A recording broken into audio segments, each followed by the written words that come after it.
Hello everyone, welcome to Muskan Mekhraya channel. So आज date है 27 सितंबर 2023। सो ये हमारा द हिंदू का दिल्ली एडिशन। इसका पहला आर्टिकल,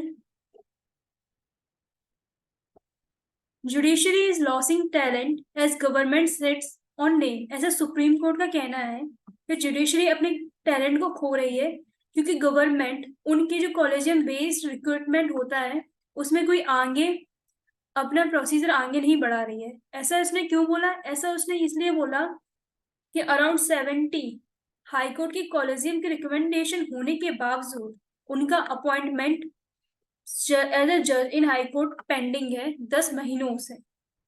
और उसमें साथ साथ उन्होंने ये बोला कि अगर सुप्रीम कोर्ट कोई सेग्रीगेट नेम्स करती है तो उसमें कोई प्रॉब्लम होती है, और कौन सी प्रॉब्लम होती है इसमें भी गवर्नमेंट अपना कोई स्टैंड नहीं लेती है, लेकिन हाँ उस प्रोसीजर को आगे भी नहीं बढ़ाती है। इसमें यही वाली बात हो गई, बात कही गई है।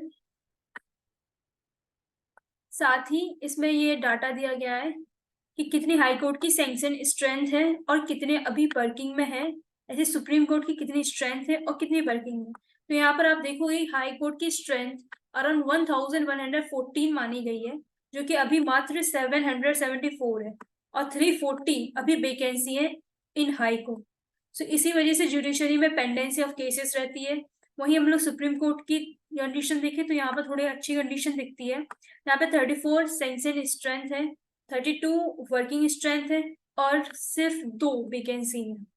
वही नंबर के और डाटा में देखें तो pendency of cases around high court में 60,000 सॉरी 6,72,729 केसेस हैं, और सुप्रीम कोर्ट में वही केसेस 80,591 केसेस अभी पेंडिंग में। सो इस डाटा को आप यूज कर सकते हो अपने GS2 में जुडिशरी के टॉपिक में, जिसमें पेंडेंसी ऑफ केसेस या फिर जुडिशरी में कौन सी रिफॉर्म की जरूरत है और क्या क्या प्रॉब्लम जुडिशरी फेस कर रही है इंफ्रास्ट्रक्चर को लेकर या फिर उसकी अपॉइंटमेंट को लेकर। और आपको जैसे कि पता ही होगा कॉलेजियम का अगेंस्ट में गवर्नमेंट का एक स्टैंड आया था NJAC, national judicial appointment commission के थ्रू, जिसमें बनाने का बोल रही थी गवर्नमेंट कि इसके NJAC के थ्रू गवर्नमेंट जजेस का अपॉइंटमेंट करेगी, लेकिन सुप्रीम कोर्ट ने इसको अनकॉन्स्टिट्यूशनल बोलकर डिक्लेयर कर दिया कि इसके हिसाब से हम लोग अपॉइंटमेंट नहीं करेंगे। सो ऐसा सुप्रीम कोर्ट का कहना था। सो हम बढ़ते हैं अपने नेक्स्ट आर्टिकल की ओर। सो ये article, balsams in a full bloom add to a visual treat in Munnar. Munnar ये आपका कहाँ पे? मुन्नार ये आपका केरला में है। इसमें यही बोला गया है कि ये जो फ्लावर्स है इनको वाल्सम्स बोला गया है, और ये मुन्नार की खाड़ी यानी कि जो मुन्नार लैंडस्केप है जो फैला है Munnar, Kerala, Chinnar and bison valley में, वहाँ ये सब मिलते हैं। और ये मानसून आता है तो उस टाइम पे अच्छे से और खिलते हैं। इसमें ये बोला है कि टच मी नॉट भी बोला जाता है इनको। इनकी डिफरेंट टाइप की वेराइटीज होती हैं। ये अन्नाईमुड़ी जो कि हाईएस्ट माउंटेन पीक है वेस्टर्न घाट की, वहां पर ज्यादा पाए जाते हैं।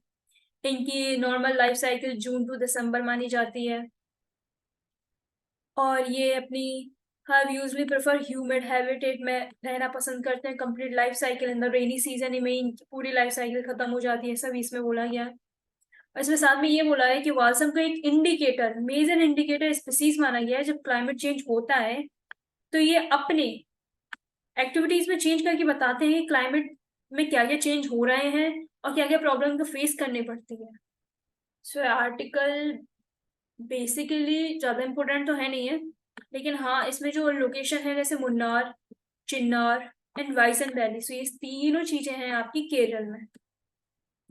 सो लोकेशन बेस पर यूपीएससी प्रीलिम्स से पूछ सकती है। आपको पता ही होगा इकोलॉजी एनवायरनमेंट में या फिर ज्योग्राफी में ये ऐसे क्वेश्चन पूछे गए हैं यूपीएससी के द्वारा। सो बढ़ते हैं हम अपने नेक्स्ट आर्टिकल की ओर।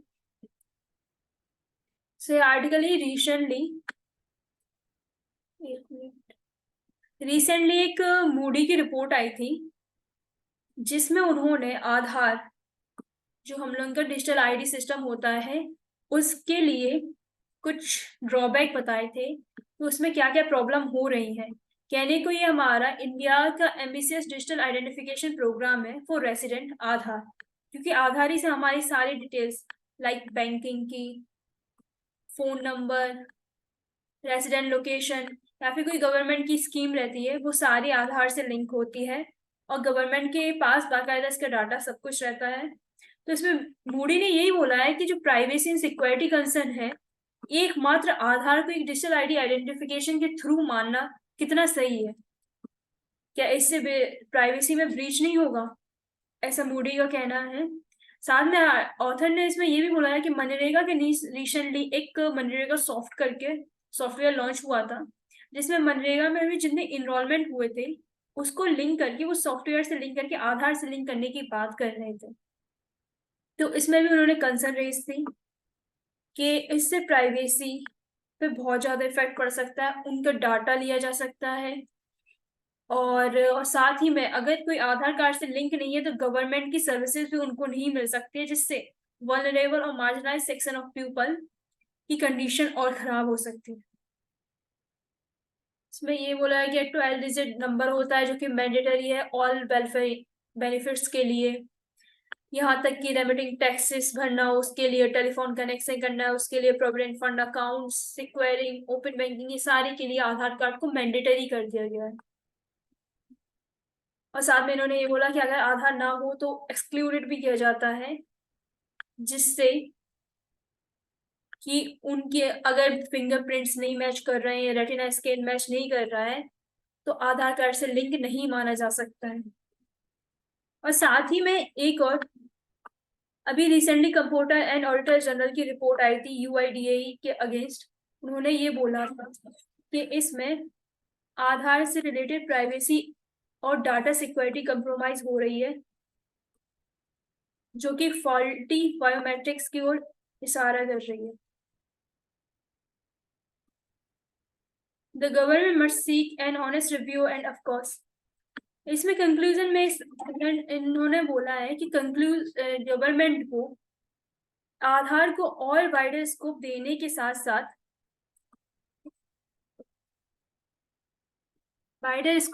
साथ साथ इसमें जो ड्रॉबैक है उनको भी ध्यान में रखना चाहिए, तब तो ये आधार अच्छी बात मानी जाएगी, एक स्कीम, एक फुल फ्लेज प्रोग्राम माना जाएगा।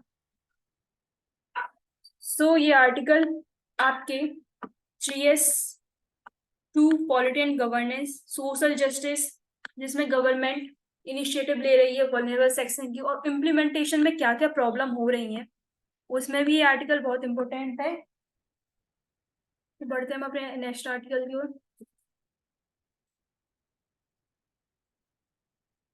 तो ये आर्टिकल है with climate change tackling new disease scenario. तो इस आर्टिकल में बेसिकली ये बोला गया है कि क्लाइमेट चेंज कैसे डिसीज को ज्यादा बढ़ाने में सहायता कर रहा है। इसमें रिसेंटली एक रिपोर्ट आई IPCC के तहत, उन्होंने ये बोला कि क्लाइमेट चेंज यानी कि ग्लोबल वार्मिंग कैसे एक ग्लोबल रिस्क पैदा कर रही है इन्फेक्शियस डिसीज के लिए, और निपा वायरस इसका एक जीता जागता उदाहरण है। इसमें ये बोला है क्लाइमेट चेंज जिससे कि हैबिटेट लॉस हो रहा है, फॉरेस्ट डिसीजेस बढ़ रही हैं, एनिमल्स में ह्यूमन टेरिटरी का लॉस हो रहा है, जिससे कि ह्यूमन एनिमल इंटरेक्शन बढ़ता जा रहा है, जेनेटिक डिसीजेस फैल रही हैं।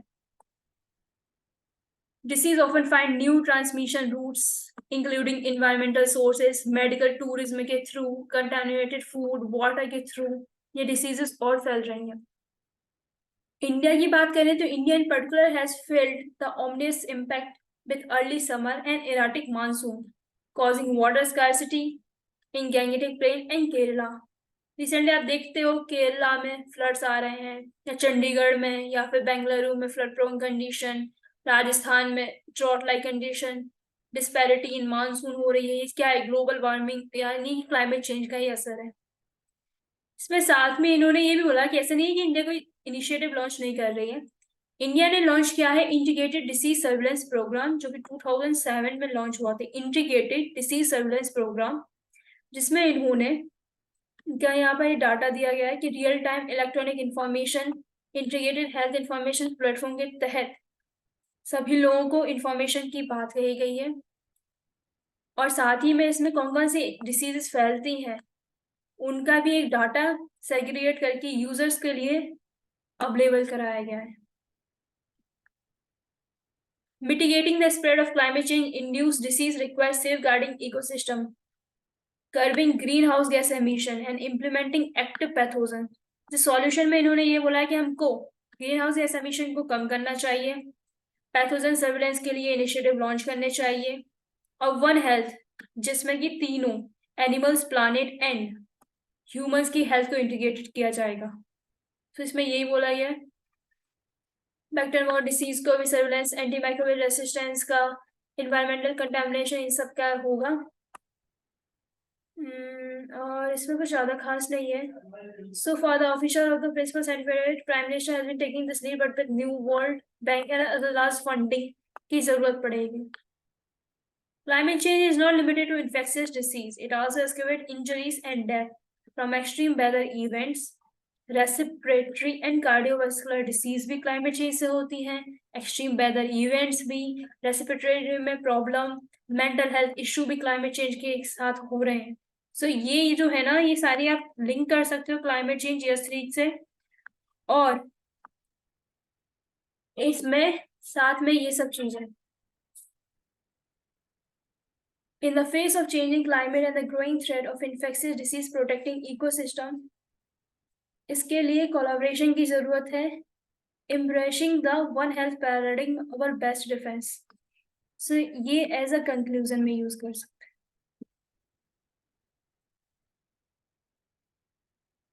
So ये आर्टिकल ये बेसिकली GS3 से पॉइंट ऑफ व्यू से बहुत ज्यादा इंपॉर्टेंट है। केस स्टडी में आप यूज कर सकते हो, कौन कौन से डिसीज फैल रहे हैं क्लाइमेट चेंज से, क्या क्या नॉन कम्युनिकेबल डिसीजेस हो रही हैं, like cardiovascular disease, respiratory disease, mental health issues, ये सब भी। सो बढ़ते हैं अपने नेक्स्ट आर्टिकल की ओर। सो ये आर्टिकल है हमारा Indo Pacific region, a web of interdependency army chief. तो रिसेंटली एक 13 Indo Pacific army chief conference हुई है न्यू दिल्ली में, जिसको इंडिया ने पहली बार होस्ट किया है यूएस के साथ मिलकर। सो इसमें यही बोला गया है कि हमारे जो डिफेंस मिनिस्टर है उन्होंने यही बोला कि हम लोगों को इंडो पैसिफिक रीजन को एक वेब ऑफ इंटरडिपेंडेंसी, जिसमें security, rule of law, free and fair use of Indian ocean region का यूज हो। इन्होंने साथ में जितने भी 30 कंट्रीज का इन्वॉल्वमेंट है Indo Pacific army conference, chief conference में, जो कि 23 चीफ प्रेजेंट थे उस टाइम पर, उन्होंने बोला कि किस किस वे में हमको कोलैबोरेशन करना चाहिए, like transnational threat of terrorism में, क्लाइमेट चेंज से जो इम्पैक्ट आ रहा है उस चीफ फील्ड में, कोस्टल सिक्योरिटी में, और जो नेचुरल क्लैमिटीज होती हैं उन सब में। तो ये लोग काम करेंगे Indo Pacific army chief conference के तहत। और हमारे जो डिफेंस मिनिस्टर हैं राजनाथ सिंह, उन्होंने ये बोला है कि जो इंडो पैसिफिक है ये मात्र मैरीटाइम कंस्ट्रक्ट नहीं है, साथ ही ये full flash geo strategic construct बनकर जा रहा है। तो ये इसमें कोलैबोरेशन की जरूरत है विद डिफरेंट कंट्रीज, जो कि बाउंड्री डिस्प्यूट एंड पायरेसी के इश्यूज को हैंडल कर सके। साथ में इन्होंने बोला the land power network that all achieve at IPC are building is the security architecture that binds this region together.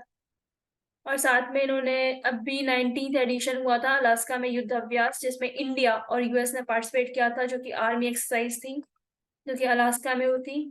उससे पहले उत्तराखंड में भी इसकी 18th एडिशन इंडिया ने होस्ट की थी। सो ये आपके GS2 IR बायलैटरल रिलेशन से रिलेटेड है, और दूसरी जो रीजनल ग्रुपिंग होती है इंडियन ओशियन रीजन से रिलेटेड, उसमें भी ये क्वेश्चन पूछा जा सकता है और फॉर्डर पॉइंट बना सकते हैं।